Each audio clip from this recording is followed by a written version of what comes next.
Greetings and welcome to the Department of Tangents podcast, a conversation with political satirist Jimmy Tingle with excerpts from the audiobook of Nathan Ballingrud's collection, Wounds, 6 Stories from the Border of Hell. I'm your host, Nick Zano. Jimmy Tingle is one of the first people I interviewed in the Boston comedy scene years ago. He was hosting and producing a stand-up show on race relations that featured, among others, Patrice O'Neill and Sue Costello. During my 20 years covering this scene, Tingle has always been a community-minded guy, whether it's been as a theater owner for 5 years or his Humor for Humanity comedy benefit shows. So it wasn't a surprise when he declared his candidacy for Lieutenant Governor of Massachusetts in the Democratic primary last year. He eventually lost, but garnered 41.3% of the vote as a first-time candidate. His new show, 2020 Vision, recounts his campaign. Surreal moments like having Matt Damon and Paula Poundstone record robocalls on his behalf, and it presents some of his out-of-the-box ideas, like using exercise bikes as a power source or windmills near the highway to power traffic lights. Tingle is a political comedian, but he's never been a fire-breathing, tear-it-all-down satirist. He's always been optimistic and upbeat. It is no easy feat to look at the divisions in this country and offer optimistic solutions. I sat down with Tingle in the podcast kitchen and asked him about how he remained so hopeful, the one time I ever saw him angry in a political discussion, about his early days in the Boston scene and the New York comedy scene, about the campaign, how recovery inspired his political bid, how he believes in government, his cameo on Veep, and a lot more. And stick around after the conversation for an excerpt from the audiobook of horror writer Nathan Ballingrud's exquisitely disturbing new short story collection, Wounds. And now, here's Jimmy Tingle.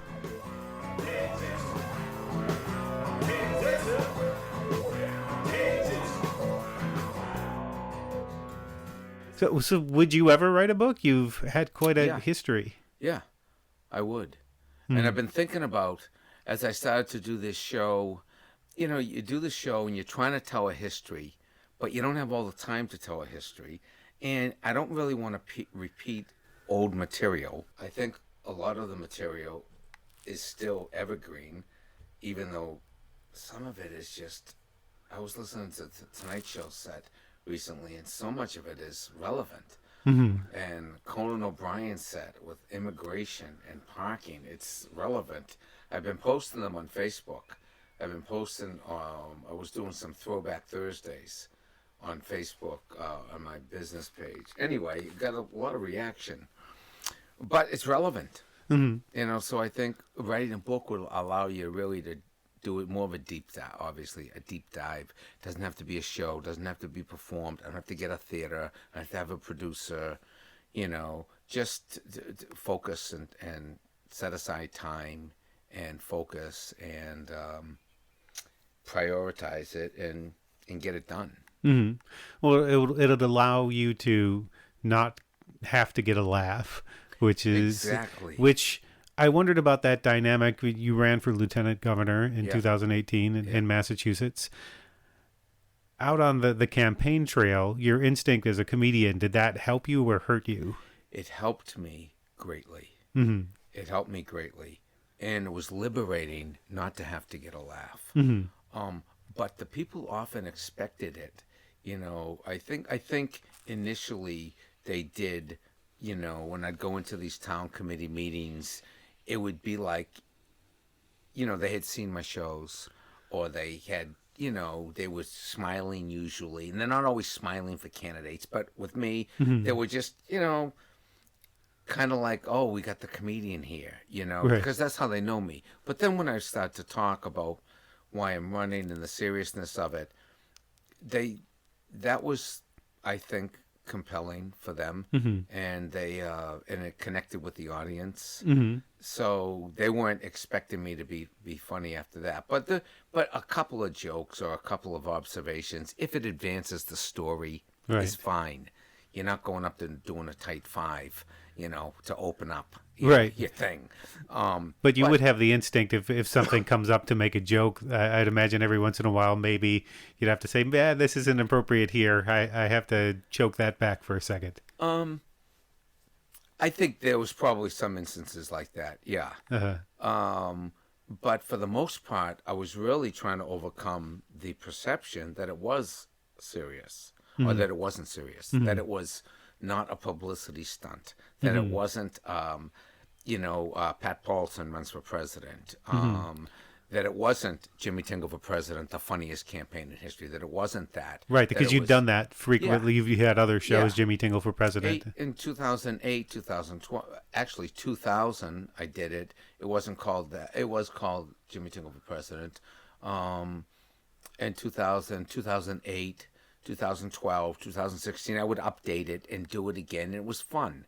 It was a fun way to kind of be in the moment, relevant, entertaining around what's going on with your own platform, etc. But it was really important to, especially right out of the box, to establish yourself as serious and try to not overcome the aspect of being a comedian, but just go beyond it. For example, Al Franken. So many people said to me, you need to read Al Franken's book. Have you read that by any chance? No, I do have it in the. It's in this room with us your collection right now, but I haven't read it just yet. I'm on page 18.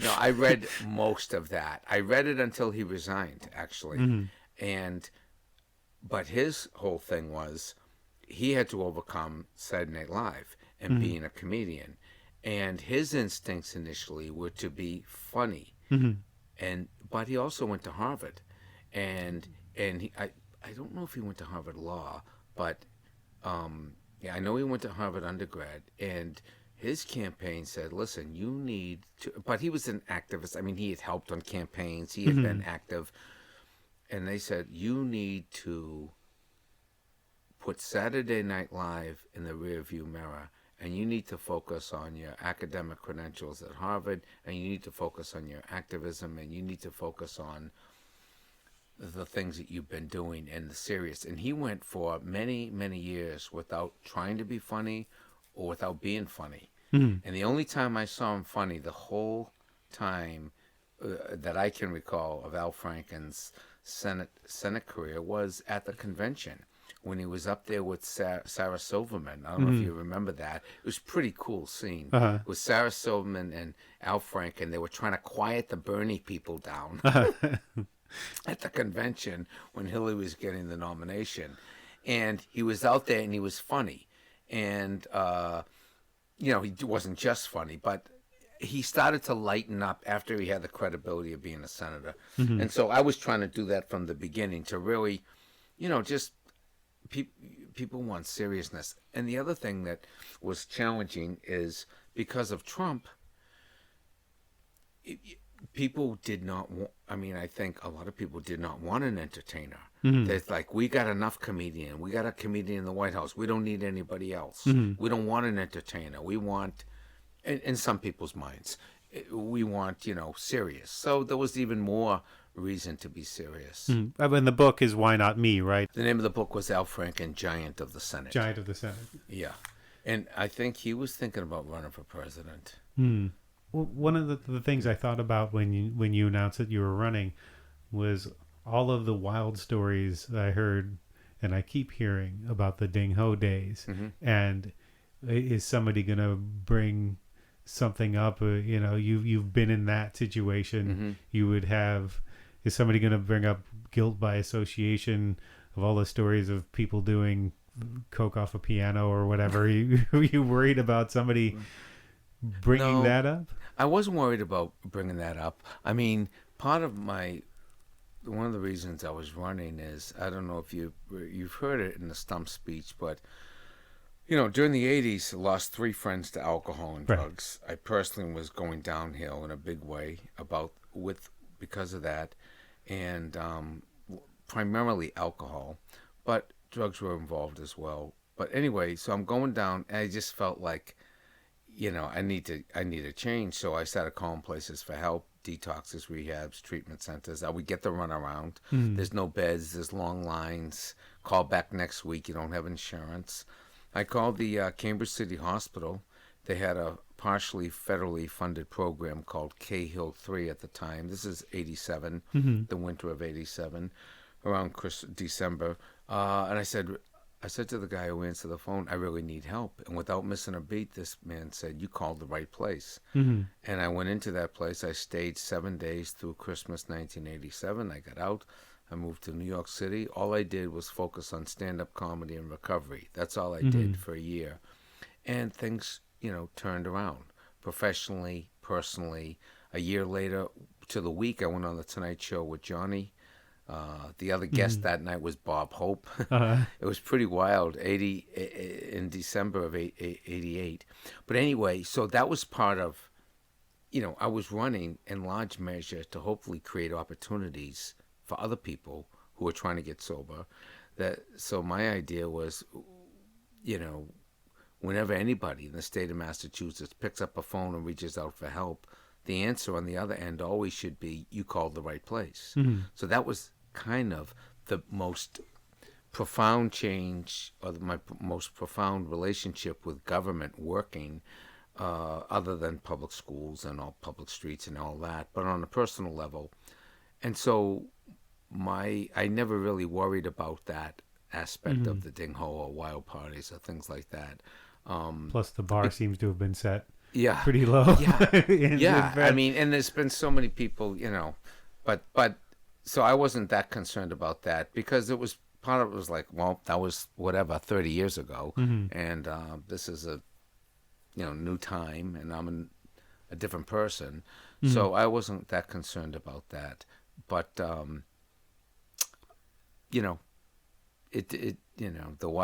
it was pretty wild. But the whole country was on that trajectory in the 80s. I mean, you saw what happened to Belushi, and you saw what happened to all these people, and a lot of these people those were all wake-up calls, but not everybody heard the wake-up call.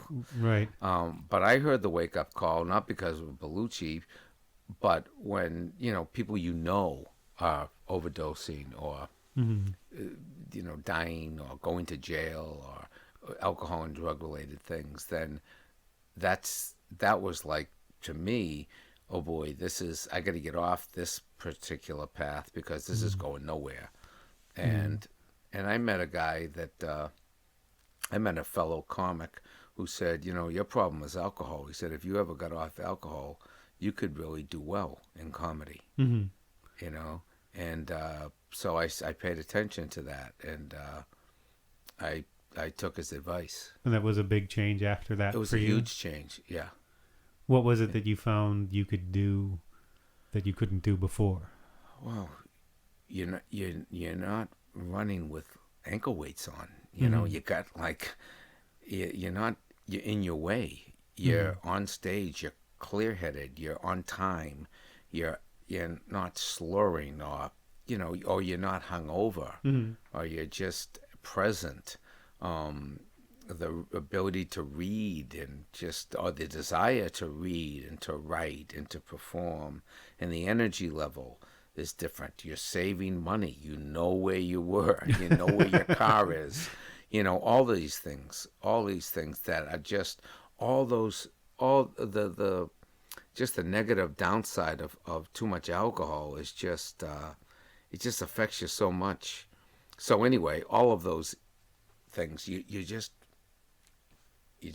yourself, and you're firing on all cylinders. Was it tough to stay in comedy and be sober with all the other people around you? Probably try to. No, it wasn't the other people. It was the scene. Being in a bar.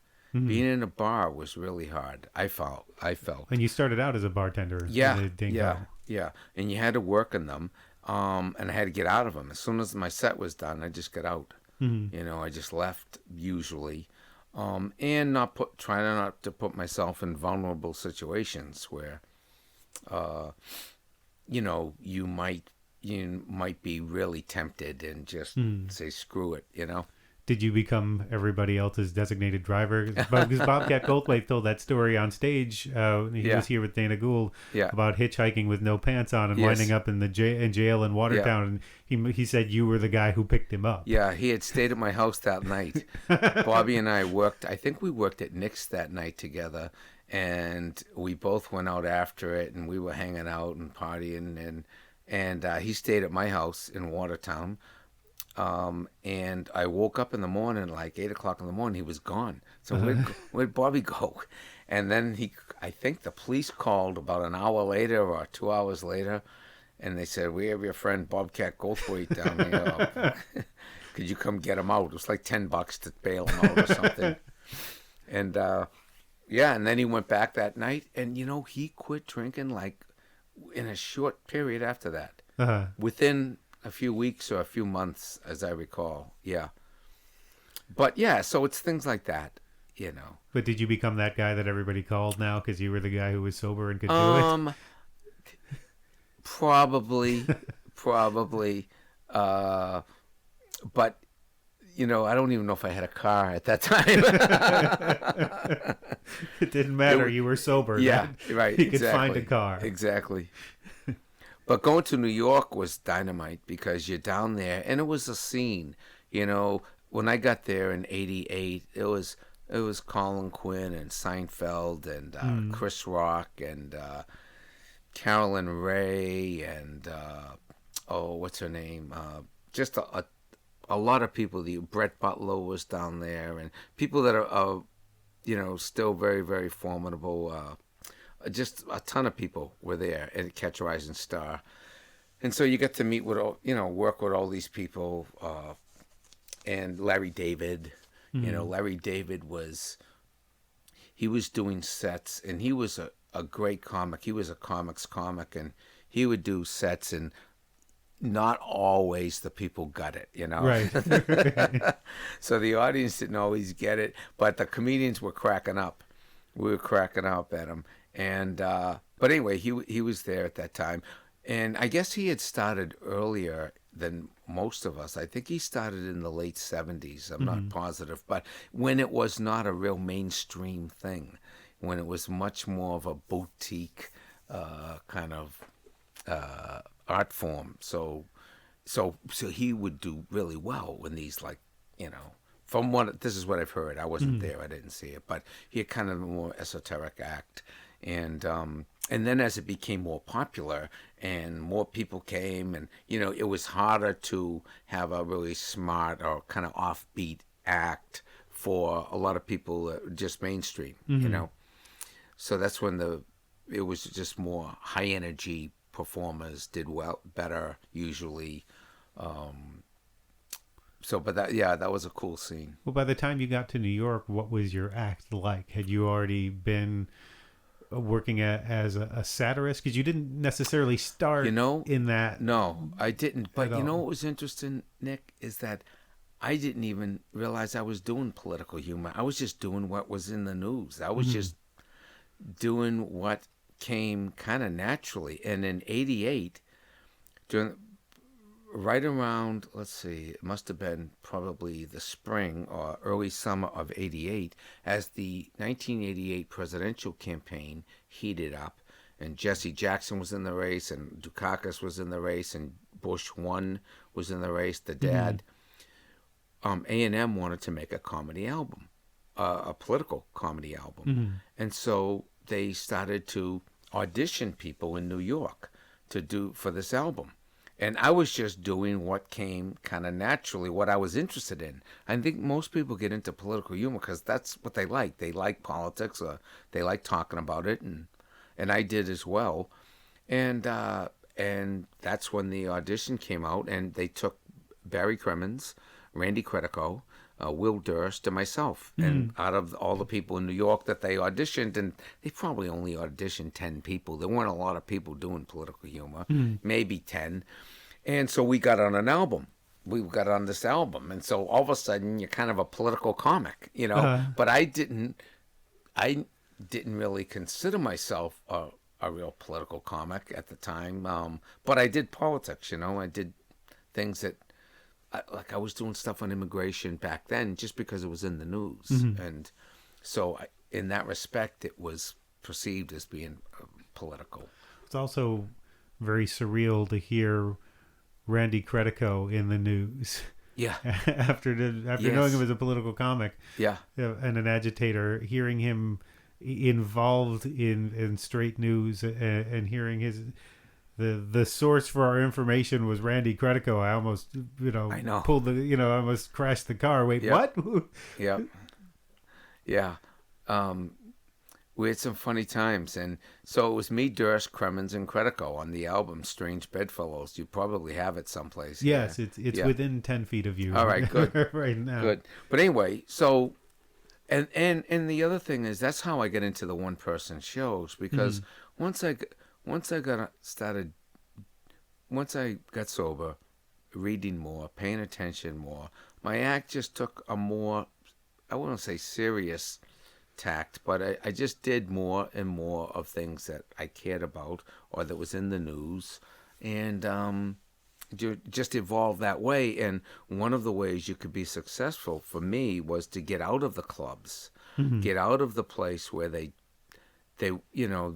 audience is whatever they're not there for necessary political humor. Right. You did that pretty early, getting out. I did it out. Yeah, I started to try to work on a one-man show in around 89, 88, 89, 90. I saw Jackie Mason in his one-man show, The World According to Me, in 1989. I saw it in the theater in New York. It was great. And I walked out of the place high. I walked out of the place just like, I felt like I know what I want to do. It was one guy on stage doing exactly what he wanted to do, saying exactly what he wanted to say. It wasn't political, I don't think, as I recall. I mean, it might have been, on the surface, but it was really about Jews and Gentiles, and it was just funny, his brand of humor, and the audience loved it. And it was, I can remember, I was sitting on the balcony, in the first row of the balcony, and, they have the railing there, and there's 2,500 people in this theater. And when 2,500 people laugh, there's a vibration in the audience. It's just like you can feel it. And do you know what it's like to be on stage with 2,500 people laugh? Either do I. No. So No, but I could feel that railing, and the railing's vibrating, and I could feel this force come into me, and I had this epiphany. I know what I want to be, a Jewish comedian. I do know what it's like to be in the audience when that many people are laughing. It's kind of a trip the other direction too. It's this irresistible force. Yeah. I've been in audiences. It's a weird thing with comedy. I've been in audiences where I've laughed at things in the moment that I wouldn't have laughed at watching on TV. Yeah. Just there's something about being caught up in that moment in that room with the person. Yeah. Then when you're watching it on TV or on your computer, you may even actively dislike it, but there's something about that. Yeah, I agree. Well, that's how it was when I saw Jackie Mason, and I said, that's what I want to do. And I just started trying to do that. And then there were some other popular one-person shows, Eric Bogosian, Spalding Gray, and these weren't comics, but a woman named Reno down in New York was doing one-person shows. She was a friend. Right? Yeah, and Lily Tomlin. Then came John Leguizamo after, and then there was a guy named what was his name? He was from San Francisco. He did Only the Truth is Funny. What was his name? Oh, I don't know that. He was one of the first comic to kind of do something different and to take a more serious approach on comedy. Taking his skills as a comedian and doing a autobiographical show. I can't remember his name, but nice guy, very nice guy. But anyway, I just kind of went in that direction, 360 degrees, and just kept doing it, and I continued to do it, and that's what I'm back doing today. In your formative years, you weren't necessarily listening to Mort Saul and Dick really. Gregory and trying to... Not really. I wasn't... I mean, I knew who they were as I evolved as a comic. The names kept coming up, but I didn't have their albums. I wasn't really listening to them, and I was kind of nervous about listening to them too, because this isn't right, but I was just like, I don't want to be influenced by Mort Saul or be influenced by these people. I listened to Lenny Bruce, some of his tapes, Richard Pryor, I saw his film, Live on the Sunset Strip. That was great.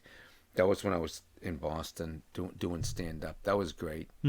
But yeah, I just and the one-man shows that I was doing, politics was a part of it, but it wasn't the whole thing. It wasn't the whole thing. It was autobiographical, observational, yeah.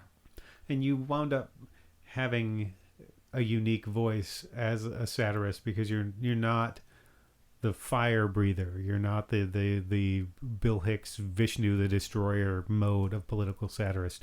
You're very optimistic. You can see that in this show. Is it tougher to be optimistic when you're making fun of politics? I think it's just who I am. It's all about who you are, I think. I mean, I see the glass basically as half full. I do.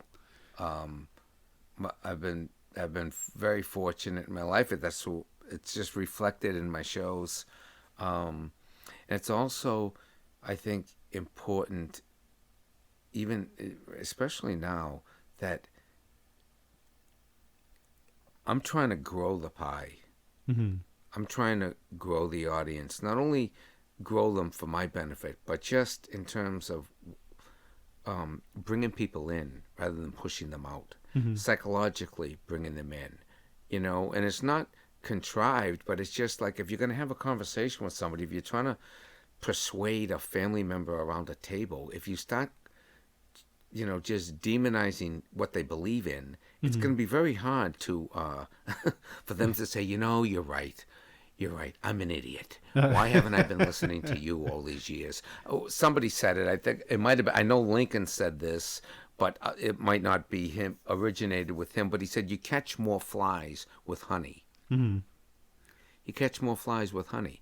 And so, and I'm always aware that there's people in the audience who didn't grow up the way I did or don't see the world the way I see it. And I'm honestly looking to I'm just trying to capture the insightful truth about situations. And that's what I'm trying to do. And if I can make a point and be funny with it, great. Woody Allen said, if you can make somebody laugh and make them think, that's great. No, he said, if you can make them laugh, that's great. He said, if you can make them laugh and think, that's even better. That's tremendous. He goes, but if you only make them think, that's a problem. I'm paraphrasing again. Well, Carlin kind of had that in the later years because he had a lot of stuff that was philosophical, but if you called him a philosopher, I don't think he liked the term so much. He always wanted the funny to be there. It always had to be funny. Yeah. If I think he came from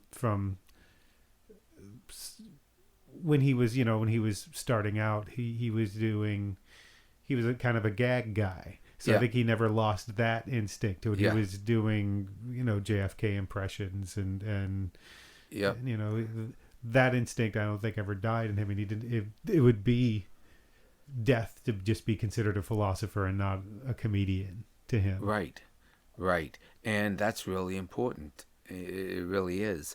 The thing about a one-man show that you can do, which I like, is that you can have periods that aren't funny.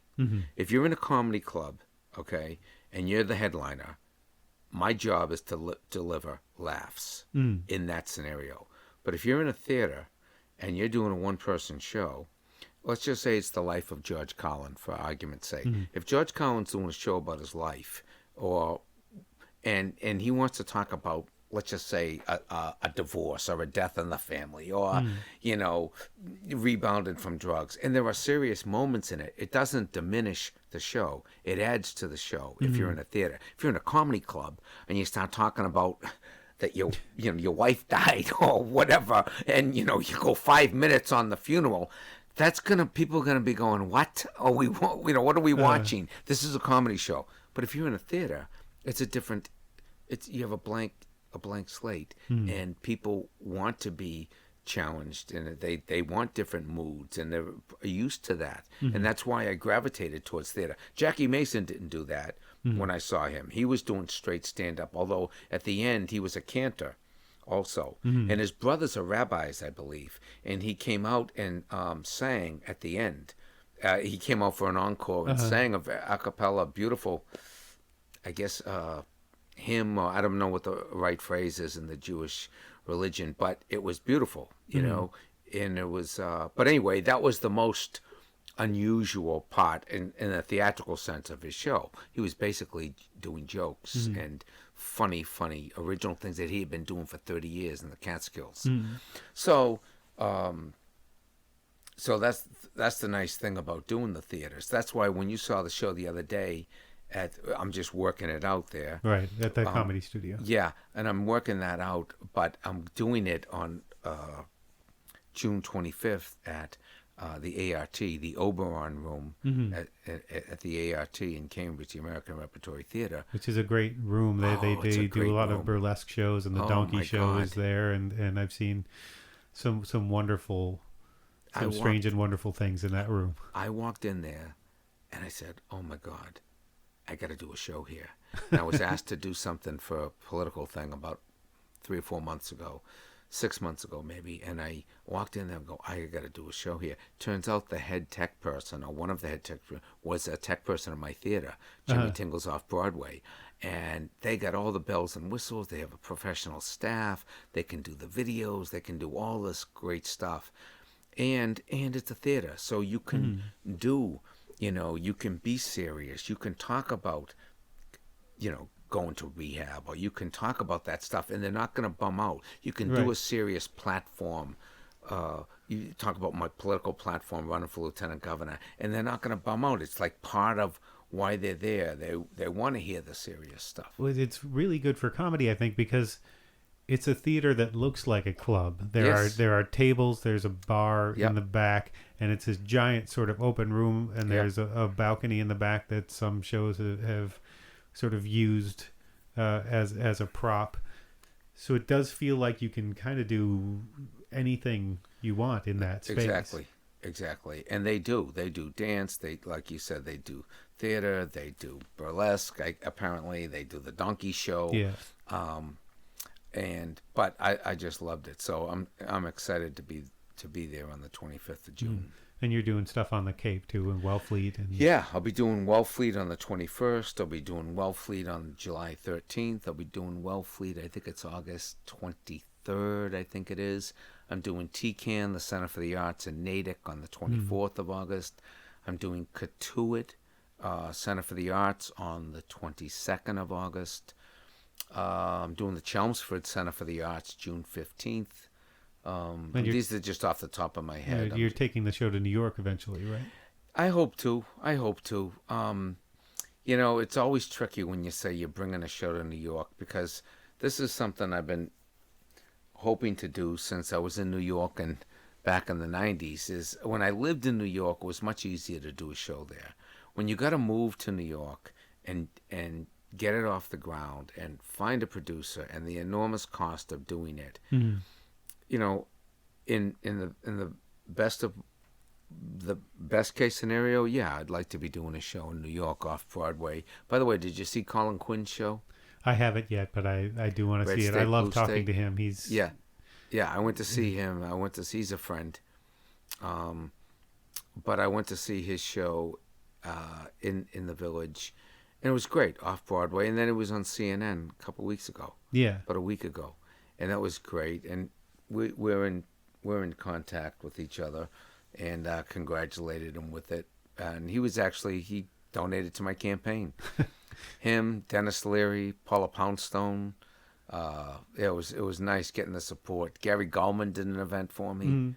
Well, you had Paula Poundstone and Matt Damon doing robocalls for you, which must have been also somewhat surreal. Yeah, that was. Matt was very kind, doing a robocall for me. And Paula did a couple of events for me. We did an event at Passim's where we raised some money, and she was great.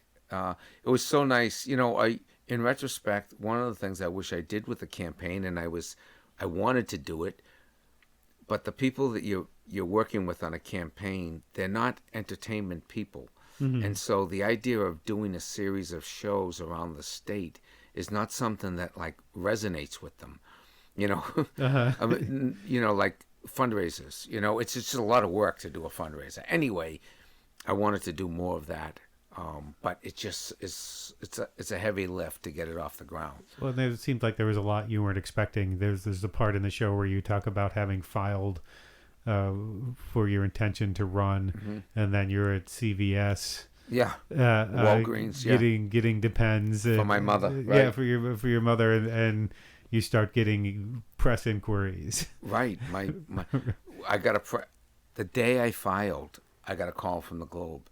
My wife got the call. She was the temporary treasurer on the campaign, so they call her. I said, "Honey, I'm going to file this morning. Now, don't tell anybody because we got to keep this under the hat till Right. till I get everything lined up. You know, then we can go public." She gets a call, 15 minutes after I file. Are you Catherine McDermott Tingle? Are you Jimmy Tingle's treasurer for his campaign? Did you list her as treasurer? Yeah, she was the temporary. She goes, well, sorta, kinda. What do you mean, sorta, kinda? It says here on the campaign literature that you're the treasurer. Well, I am. I'm the temporary treasurer. Well, I need to talk to Jimmy right away.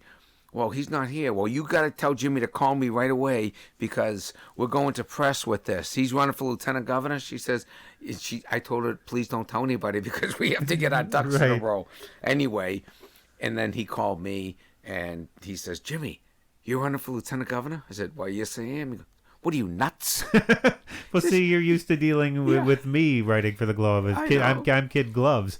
You get to the political people. Yeah. He goes, what are you, nuts? He says, you have a great life. And my wife is next to me going, you do. You really do. And he said, why are you doing this? I said, because I've been talking about social and political issues for many years. And I want to actually try to implement some of the things I've been talking about all this time. Mm-hmm. I want to take it to the next level. He says, can I quote you on that? I said, sure, you can quote me. He goes, all right, we'll be in touch. I said, great, I look forward to it. I don't think much of it. I go, okay, it's an interview. It'll be in the paper in a few days or whatever. Mm-hmm. An hour later, 2 hours later, I'm in Walgreens. I'm getting Depends for my mother. And I get a call from Kathy, my wife. She says, Jimmy, you're not going to believe this. The article came out on Boston.com. It's gone viral. It's in the New York Times. It's in the LA Times. Boston comedian Jimmy Tingle declares candidacy for lieutenant governor of Massachusetts. Like I said in the show, I have no campaign manager. I have no staff. I have no website. I have no bank account. I have no money. And all I have is my mother's Depends. And I'm carrying around Walgreens. I'm thinking, for the first time in my life, I might need Depends. Well, there is a certain movement of people who haven't been in government. Yeah. Finally sort of stepping up and being in government. There's a certain well-intentioned naivete that goes along with that. That you hope the good intentions eventually win out over the inexperience. Is that something that you think about when you, as a voter or as an activist, when you're looking at people, can they get something done in government? I think so. Mm-hmm. I think so. It comes across the passion of people's passion. Usually it comes across. If they've been successful in other areas, there's a reasonably good chance that they can be successful in politics. I think a lot of it depends on the personality of the person, or what they did in their previous life. In my case, I never wanted to be governor. I wanted to help the governor. Mm-hmm. And I felt on the statewide level, I could be a good assistant.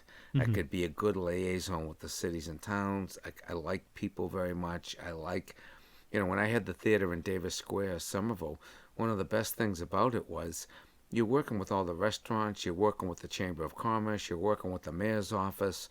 You're on the same team with the city. You're kind of a cheerleader for the city, mm-hmm. cheerleader for the neighborhood. We're doing restaurant deals with all the restaurants. People buy a ticket to the show. They get a 10% discount at Red Bones or the Burren or any of these. So there's a whole world out there of people with just who are working hard, trying to pull in the same direction, trying to improve a neighborhood, trying to improve a city. In my case, trying to make the theater successful, but all inadvertently helping the whole neighborhood. We were bringing, 300 to 400 to 1,000 people a week into the theater, and that all those people would go after the shows. They'd go to Redbones, or they'd go to the Burren, or they'd go to one of the other restaurants, Johnny D's at the time, and they would order food, or they would order drinks, or they would buy something in the neighborhood, and it was an economic stimulus to the neighborhood. And I didn't do it for those reasons. I did it. I just wanted a place to work. I was trying to get a place where I could do my one-man shows on my own terms, and put other people in there that can do their shows, comedy, theater, music, all of that. But you've always been a community guy as well. I mean, you spent most of your life in Cambridge, right? You moved to New York I grew up there, for a while, and then did you come? Was it after you moved to New York? Did you come back to Cambridge, or did you move around a bit before? I lived in New York from 87 to 93. And I moved back. I did a one-man show off Broadway at the American Place Theater in 93. Jack Rollins, we were talking about Woody Allen earlier. Jack Rollins came out of retirement to work with me as a manager. That was Uncommon Sense? That was Uncommon Sense, yeah. And he was great. What a manager. I mean, he was senior too. He was in his late 70s when he did it, but he wanted to, he liked what I did. He liked it a lot. And, he came out of retirement, and he helped me. He put money into the show to get it up and running. He was great. And but when I did it there, we got a nice review in the New York Times, but it didn't sustain itself with ticket sales. So we couldn't really run it indefinitely. It didn't get to Broadway. It didn't get that type of notoriety, or it didn't do that well business-wise. So it closed after maybe 2-3 months. And I had this nice review in the New York Times, and had some nice reviews in the Village Voice and things like this. And for personal reasons, I said, you know what, I think I want to move back to Boston, and I'm going to try to do my show. So I just did not want to go back to comedy clubs in New York. I was so into what I was talking about on stage. That's what I was into. And it allows you to talk about so many different things. I could talk about recovery. I could talk about whatever was coming down, the immigration, homophobia, racism, prejudice, all these other topics that really aren't always appropriate for the clubs. Anyway, so I was just into that. And so I moved back to Boston in 93. My father had passed. My mother was alone. There was personal reasons that it was helpful for me to be back in Cambridge, and my girlfriend at the time was working here in the South End of Boston, Kathy, and she had her own photography studio, Avante Studio. So I moved back, and I got the show up at the Hasty Pudding Theater. So I was able to do the show at the Hasty Pudding Theater. They would not produce me there, and that was the old Hasty Pudding at Harvard. It was Harvard owned, and but they were empty in the summer. And Jackie Mason had done a show there. Spalding Gray had done a show there. I'm not sure if Lily Tomlin ever did her show there, but Jackie Mason, Spalding Gray, Eric Bogosian did shows. And I said, this is what I want to do. 350 seats. It's in Cambridge. And they wouldn't produce me there, but they said, you know what we'll do? The theater's dark in the summer. We'll rent you the theater. We'll rent it to you. And it was a big risk. You got to come up with this money, but that's how I learned how to produce myself. It was very liberating. It was very empowering to, all right, I'm going to do 6 weeks. I'm going to hire a publicist, and I'm going to do this, I'm going to do that, and we're going to do the show. And I know the show works. It worked in New York. It'll work in Cambridge, and it became the longest-running one-person show in Hasty Pudding Theater history. It ran like 6-8 months, something like that, and no shows really ran that long. But it was great, and it brought in a whole different clientele of people. All of a sudden, you're not in the clubs. You're in a theater. And you had like the Harvard people coming, and you had the people who go to the ART coming, and you had like people who were just, it was a whole different audience. And you're part of the fabric here, not just in on the comedy scene, but as a community member here. And it seems like you've been preparing for a political life outside of comedy for a long time. Just by being a community member, you have Humor for Humanity. You've been doing shows to advocate for particular causes. You graduated from the Kennedy School. What was it, 2014, 2015? 2010. Oh, 2010. That long ago. Man, I know, it seems it's flying by, Nick. It's 2019, right? I know. would check my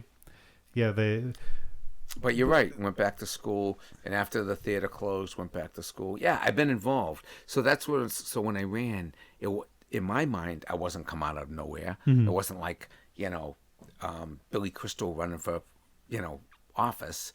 It was it was like it made sense to everybody I knew because they know my history. But to the person that didn't know me and know all this, the history, then it was a little. I think in some people's perception it was a little unusual. But you also believe in government, which is something unusual in society, Right. even more unusual as a comedian. We're going back to the satirist as the person who tears things down and shakes things up. I always felt like I feel like I can do more, and I wanted to do more, and that's really, there was just something about at least trying to get involved that was very appealing, and especially after the 2016 election, because I felt that Trump was a big influence on me, because I felt if this guy can use his communication skills for that message, then I can at least try to use my communication skills for our message, for my message. And that's what I tried to do. An influence as in an entertainer can do this. They speak clearly. He speaks basically clearly, simple. I mean, his whole campaign, 3 words: build the wall, lock her up, drain the swamp, make America great. It was very simple, and it resonated with people. And I think messaging is a huge part of what's necessary. And in order to lead people, you got to explain why you're doing something, and let's go in this direction. And here are the reasons why. Not that he was particularly articulate around why, but the headlines of what he was trying to do. And I felt like, for example, call the right place. When someone picks up a phone and reaches out for help in the state of Massachusetts, the answer should be, you called the right place. It's very simple. People understand it. It's true. It's authentic. It's my experience. And that's what was, driving me. Is that why you believe in government? Is that where that of started, or had you always? I've always believed in it because I went to public schools. I think 90% of the American population are educated in public schools. It's hugely important. Public colleges, hugely important. Public transportation or public infrastructure. My father was in the cab business. He owned cabs. We had 2 cabs when we were growing up. They ran a cab company out of the living room. Now, that's private, but the streets that he was driving on, those are public. If the streets aren't plowed, you can't get a cab from, Central Square to Harvard Square or Inman Square to Dorchester or anything. You can't get on the Mass Pike. So the infrastructure of society, whether it's school or hospitals or rehabs or, transportation, all of it. So, yeah, I believe in it. The whole space race, the race to the moon was all government. I mean, it wasn't Boeing that was, motivating it. It was the President Kennedy saying we can go to the moon. I don't know what private companies they use, so maybe Boeing was involved. But my point is that it was motivated. And even, Eisenhower, back with the highway system. The highway system originally, it was for national defense. After coming out of World War II, we're going to need roads to connect Florida to New York in case we're attacked, or California to, the East Coast, and we got to connect the Midwest through a freeway system. And that was all initially national defense motivated, but obviously it turned into huge transportation, trucking industry, all sorts of industries evolved because you could get from point A to point B, whether you're bringing oranges from Florida to Massachusetts, or you're bringing whatever, wheat or goods from the Midwest to the East or West Coast. Well, how would you respond to somebody who doesn't believe in government, who's very turned off by it, who sees what politics, it seems weird to say this, what politics has done to government, in this sense that you've got two entrenched parties, and you're a faithful Democrat. So what would you say to somebody who sees this institution and says it just isn't working for us anymore? Well, I would say on the front burner, if there's gridlock, it's not a reflection on the overall importance of government in the society.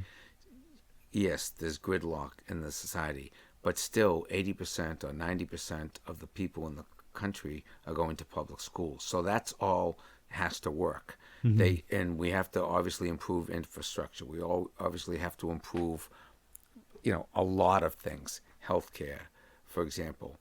But I would say that the bigger picture is, if government doesn't do it, then who's going to do it? I mean, who is going to keep the water clean in a reservoir? Or who's going to keep, like, the Charles River? What was the motivation for cleaning up the Charles River? It was a great cooperative effort between, and it started back in the 60s and 70s. The Boston Harbor there was nothing down at the waterfront on the North End, or all those places, Chelsea, Southie. There was nothing particularly attractive, but business got together with government led the way, and it was a win-win-win situation. We're improving the shore, it's making it more attractive for hotels or restaurants or beaches or cleaner water, the fishing industry, all of this. So, I mean, government's got to lead. They don't always have to implement everything, but it's hugely important. And that's where, right now with the green economy, it's going to be alternative energy that's going to get us out of it. And that's going to come out of, innovation and investment in solar and wind and all of that. But when you have the megaphone of the government saying this is important and we have to move in this direction, it's going to motivate all these other industries. And if you can put some money into it, and invest in these companies and invest in the technology, the government's been putting money into oil companies for years. They give them oil companies so they can be more effective in exploration. So do the same thing for solar and wind and all that. So I would say, it's hugely important. It is working. And sometimes you see people say, well, I don't like government. Well, but they're all in favor of the war. Right. Well, who do you think's going to the war? Is it, who do you think's over there? Well, of course, and who's paying them? There is some privatization going on in that as well that doesn't feel quite right. Right. But I have seen you get angry talking politics exactly once. And I don't know if you'll remember the instance. You were on Tough Crowd with Colin Quinn. Oh, yeah. And you were talking about government torture. And Nick DiPaolo said something like, we need to get the information to, I don't care if we have to hook Abdul's nuts up to a car battery. And I don't think anybody else got a word in until they went to commercial after that, because it's a one time I saw you angry, and I know you must get angry. Yeah, about I'm passionate. This. I'm passionate about things. I am, and as I was just talking about government and the importance of it, I do get passionate about things, and the point of view comes from a point of view. It comes from someplace, and so I can't get passionate about things I don't care about. But the things I care about, I do get passionate. And you have to be passionate to run for office, in my experience. It's hard. It was like, 10, 12-hour days every day, 7 days a week for a year, just about. You're raising money. You got to call people and ask them for money. And you gotta call everybody you know, as you said. And I never got to everybody I know. I don't think I called you, Nick. I should have called you. That would have been the difference. 41.3%. I could have at least gotten you another 0.5%. I was initially resistant to it. I don't want to call people and ask them for money. I'm on the other side of the equation. I've been fairly successful. People ask me for favors. I don't ask them for favors. I do fundraisers for other people. I don't do fundraisers for myself. And over the years, that's how I got into Humor for Humanity. Over the years, we did, you just do a lot of things and produced a lot of shows. We did a fundraiser for Barry back in the day, the Ding Ho reunion, and when Bob Lazarus got sick, and that Ding Ho reunion, by the way, was my introduction to Boston comedy when I moved here. Was it 98? It was 98 or 99. Yeah, somewhere in that was the one Somerville of the Theater. Yeah, that was. I had seen a few shows here before, but I had just moved to Boston. Yep. That was 3 hours of Boston comedians, including people I didn't know were Boston comedians that I'd already loved. Right. The Bobcat was one of those. Right. Right. Yeah, that was great. But I produced that, and basically, Barry was the co-producer, but I was here, and I had just come off. I was on 60 Minutes at the time, and I had produced myself at the Hasty Pudding Theater, and I had produced myself at the Child's Playhouse, so I knew how to do it. I know how to rent a theater, get the sound people, hire a publicist, get a ticketing service hooked up. I knew how to do it, so I was able to do it. But well, the best part of that show, other than just being introduced to so much of Boston comedy history in one night, was from my seat I could see a little bit backstage, and I could see everybody sort of standing and watching other people doing their act and laughing and making fun of them. Maybe a little bit. I don't know if I'm projecting, but I feel like probably some people there was some chops busting going on backstage. Sure. So that show was very influential in me in how I looked at this town. Mm-hmm. Oh, good. For comedy, and it introduced me to so many people I talked to later. And I don't think, including Barry, who I don't think I spoke with him until after that show sometime. Yeah, it was a blast, and it was a fundraiser for Barry, who was sick at the time, but that was that was a great thing. But that's what I mean about getting into politics. It's a form of community involvement. Just doing that, So when it came to asking money for myself, it was like a weird thing, to do it. I was much more comfortable and am more comfortable raising it for other people or causes. I do want to mention just briefly that you were on Veep this season. Yeah. Playing a voter, a disgruntled voter. Well, you know what I was playing? I was playing a guy that his name was Mr. Spooner.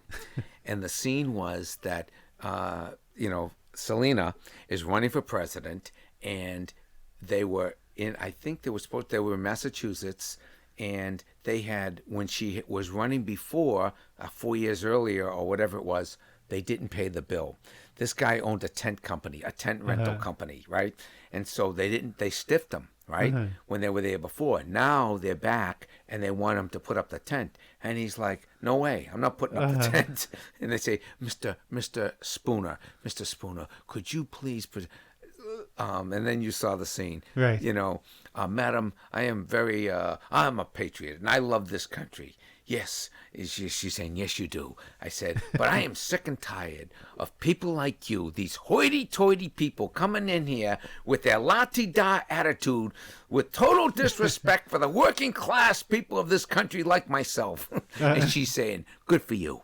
Truth to power. Right. And then at the end of they were asking her, why is she running for president? She had to have a good reason. And then she's doing the press conference. She's going, I'm going to tell you why I'm running. I am sick and tired of these hoity-toity people with their la-ti-da attitudes coming in here and just taking advantage of the working class of this country.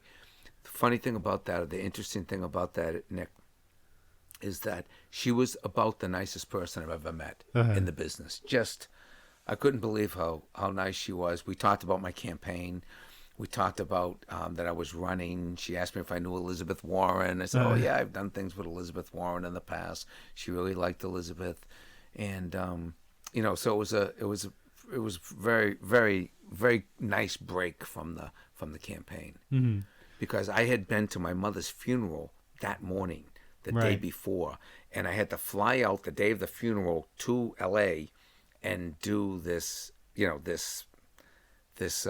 scene with her because they couldn't change the date. And my mother passed in between. We accepted the gig and that the day of the shooting, so we had to do it. And so I'm so glad we did. But she couldn't have been nicer. Just a superhero. So you came close in this election. Yeah. And that is, I don't think we've addressed this head on yet. That is what the new show is mainly about. That's the frame of the new show. The frame of the new show is, 2020 vision. And the subtitle is, why would a comedian run for office? And I explain what motivated me to run.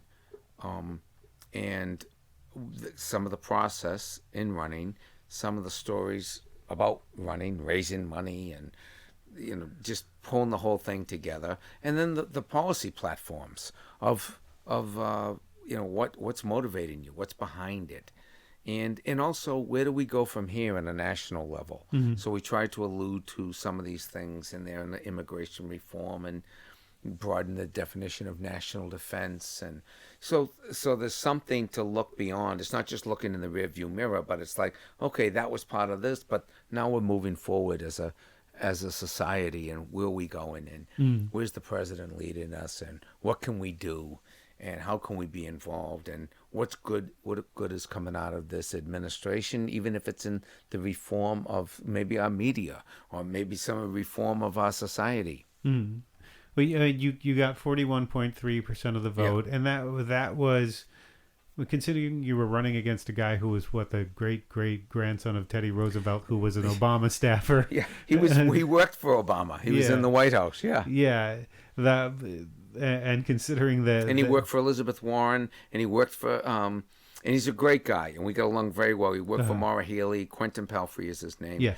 And we got along really well, and we had a really good relationship, as probably as well as opponents can have, in a respectful way. Considering you went into this not knowing how to run a campaign, would you say that that's true? I would say, yeah. I made a lot of mistakes, yeah. What would make you run again? You got close, you got sort of a taste of what it's like to do this. I would, what would make me run again is a position that I think I could be really effective in, and having people, if I had people around me that wanted to help me, who believed in what I was trying to do, or what we were trying to do, because it's a team sport, and that were seasoned and knew how to run a field operation, who know how to get out the vote, who know how to run a fundraising operation, who are already schooled in creating the website and all the headquarters and staffing the team and all of the things that's where all the money goes. It all goes for things like website and campaign manager and deputy campaign manager and field organization and posters and signs, and that's where all the money goes. That's why you have to raise it, But if I were approached by people who were passionate about me as a candidate and passionate about the issues that we were trying to, the issues that were driving us, that were motivating us, and there was an attainable goal that you could actually bring something to the table that other people might not bring as well, then I would be interested. What makes you optimistic going forward? What are the things you're optimistic Because about? I'm just optimistic about the human spirit, not to be too trite about it, but just the human spirit, people's ability to rebound, people's ability to change their circumstances, people's ability to just roll with the punches and get on with it and, just get through things that seem, really difficult at the time. But I mean, you just look at the history of the country. Every single generation has challenges. Every generation. Is this more difficult than the 1960s? I don't think so. Are we more divided than we were over Vietnam or race relations back in the 60s? I don't think so. I mean, the 60s, Martin Luther King assassinated, Kennedy, killed while serving in office. I don't think this is a worse time.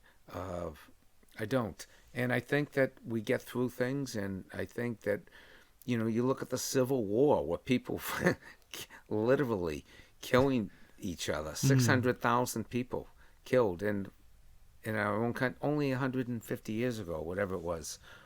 So we've been through, everybody going through things. You look at the perseverance of people look at the perseverance of just the people coming from Mexico and these people coming from South America and what they're able to endure for a better life. We can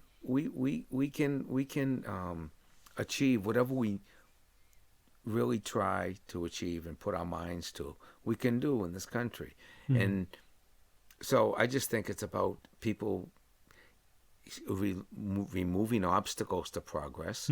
And my message to people, they say, well, who are you supporting for governor? Who are you supporting for president? My message is, I don't care who it is. I'm going to work really hard to elect a Democratic president and to big D or little d in the and whoever it is. And I think if people, if you don't like something about this guy, then do something. Don't just sit there and watch television and get angry and point fingers and throw your hands up in the air. Get involved. Help your local town committee. Help a candidate. Help the Democratic Party. Or if you're Republican, help the Republican Party. One of the things that is great about getting involved is that you meet people and you have positive experiences that you wouldn't have if you weren't involved. And I tell the story about holding the sign for it was actually Martha Coakley was the first one I was holding the sign for in Central Square, Cambridge. Let's do this. Let's elect the first woman governor of Massachusetts. Jane Swift was governor. She was appointed, but let's elect the first woman governor. And this is so funny because I've updated the story to include Hillary, but I'm out there and I'm making stuff up in Central Square. Let's do this.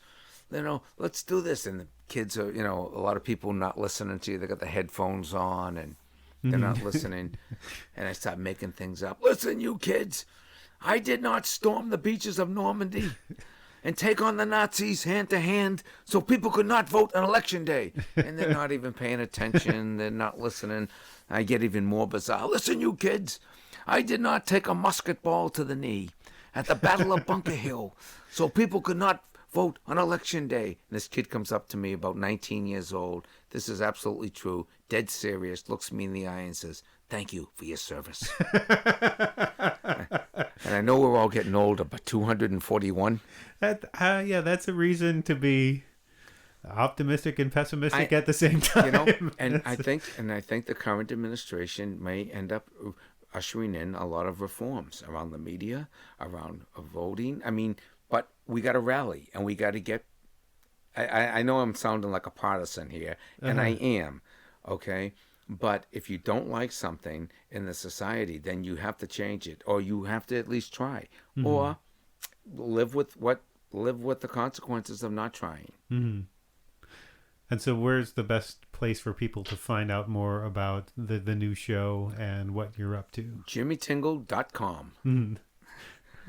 Yeah, and I'll be at the ART on June 25th, and I'll be working all over Massachusetts, and I'm up in Jonathan's in Maine and Ogunquit in July, and I'm going to keep plugging, keep writing, keep working, keep moving, hopefully be in New York in the fall, if that works out.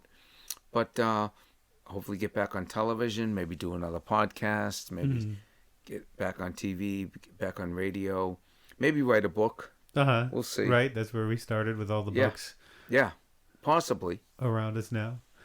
Well, thank you for doing this. I appreciate it. Thanks a million, Nick, for all your help over the years, not only to me, but to all the comics in Boston. You really illuminate the scene, you elevate the scene, you take it seriously, and you allow readers to take it seriously. And it's really been a great asset having you pulling for us at the Globe. So much appreciated. Absolutely. Thank you very much. And good to see you again. Yes. And I'm glad we did the Dinghole reunion in '99 so you could see what a cool comedy scene we have. And by the way, the comedy scene is awesome. All these young comics coming up over the Comedy Studio or wherever you go to see them. I encourage people, go out and see these young comics. They're awesome. They're original. They're funny. They're really clever. And that's the next generation. Yeah, no matter where you are, because I started covering the scene in Buffalo. And there were 2 clubs and 1 open mic. And the open mic was a music open mic at the Buffalo airport.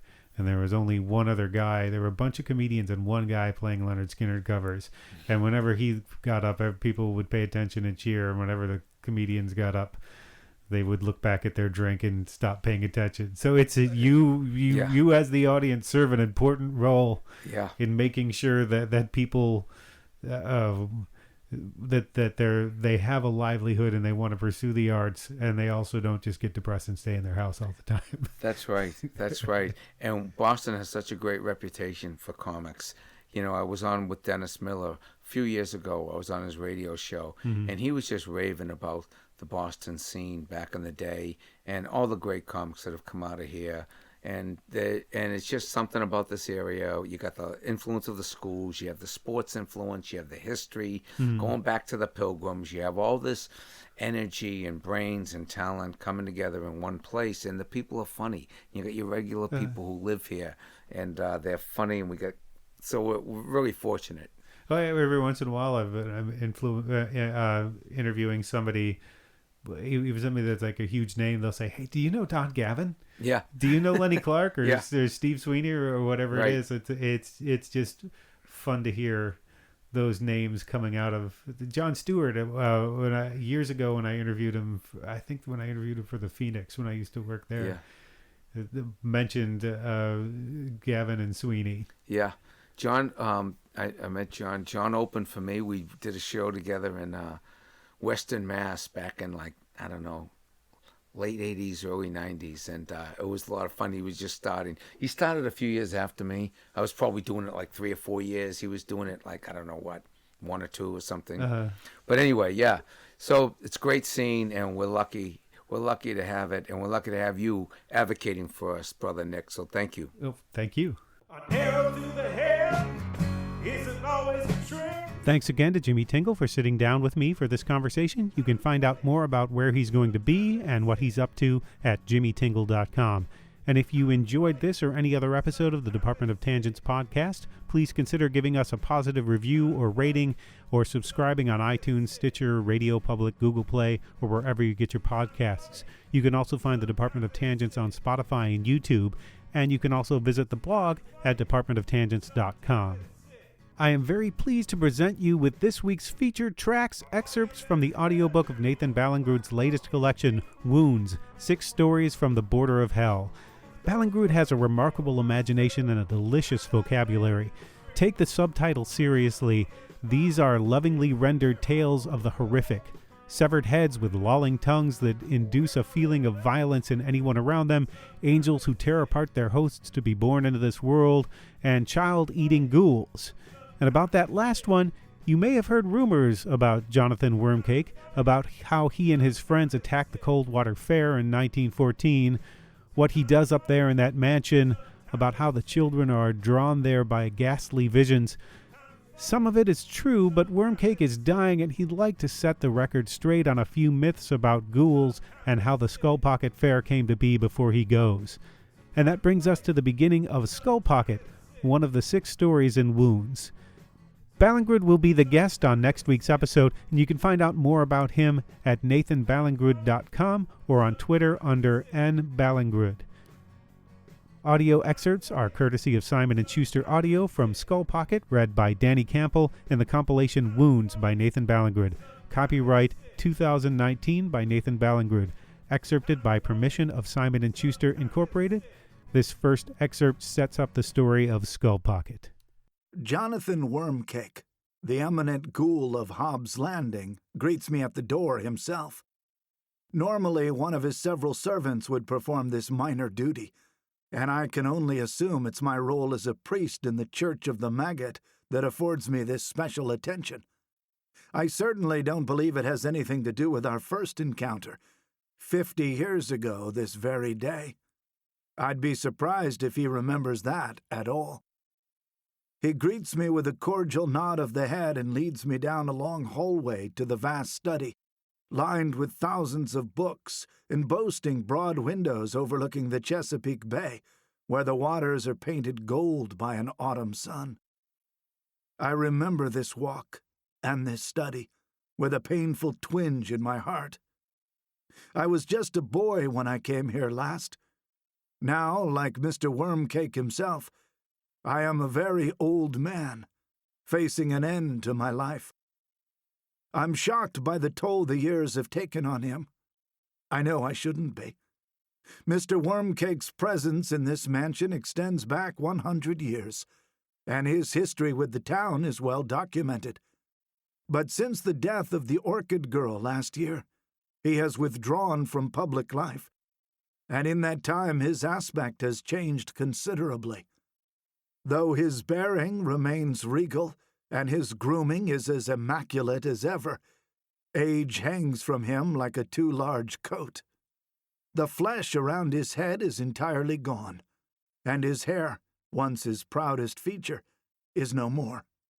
The bare bones of his skull gleam brightly in the late afternoon sunlight, and the eyes have fallen to dust, leaving dark sockets. He looks frail, and he looks tired. In this second excerpt, we get some grisly detail about Wormcake. While the children are distracted, Mr. Wormcake removes a small wooden box from where it sits discreetly on a bookshelf. He opens it and withdraws the lower fleshy portion of a human face, from below the nose to the first curve of the chin, kept moist in a thin pool of blood. A tongue is suspended from it by a system of leather twine and gears. Mr. Wormcake affixes the half-face to his skull by means of an elastic band and pushes the tongue into his mouth. Blood trickles down the jawline of the skull and dapples the white collar of his starched shirt. The effect is disconcerting, even to me, who has grown up in Hobbs Landing and is accustomed to stranger sights than this.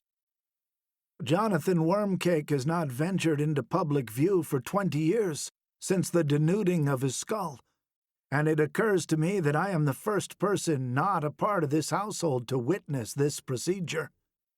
I am here because Mr. Wormcake is dying, and as the resident priest of the Church of the Maggot, it is my duty to preside over his end-of-life ritual. We don't know how a ghoul dies. Not even he is sure. He left the Warrens as a boy and was never indoctrinated into the mysteries. The dreams given to us by the maggot, replete with images of sloughing flesh and great black kites riding silently along the night's air currents, suggest that it's not an ending, but a transformation. But we have no experience to measure these dreams against. What waits for him on the far side of this death remains an open question. In this last excerpt, we get some history about the Skull Pocket Fair. 100 years ago, says Uncle Digby to the children, 3 little ghouls came out to play. They were Wormcake, Slipwicket, and Stubblegut, best friends since birth. They were often allowed to play in the cemetery, as long as the sun was down and the gate was closed. There were many more children playing among the gravestones that night, but we're only going to concern ourselves with these 3. The others were only regular children, so they are not important. Now, there were two things about this night that were already different from other nights they went above ground to play. Does anybody know what they were? No? Well, I'll tell you. One was that they were let out a little bit earlier than normal. It was still twilight, and though sometimes ghouls were known to leave the warrens during that time, rarely were children permitted to come up so early. That night, however, the maggot had sent word that there was to be a meeting in the charnel house, an emergency meeting, to arrange a ritual called an extinction rite, which the children did not understand, but which seemed to put the adults in a dreadfully dull mood. The children had to be out of the way.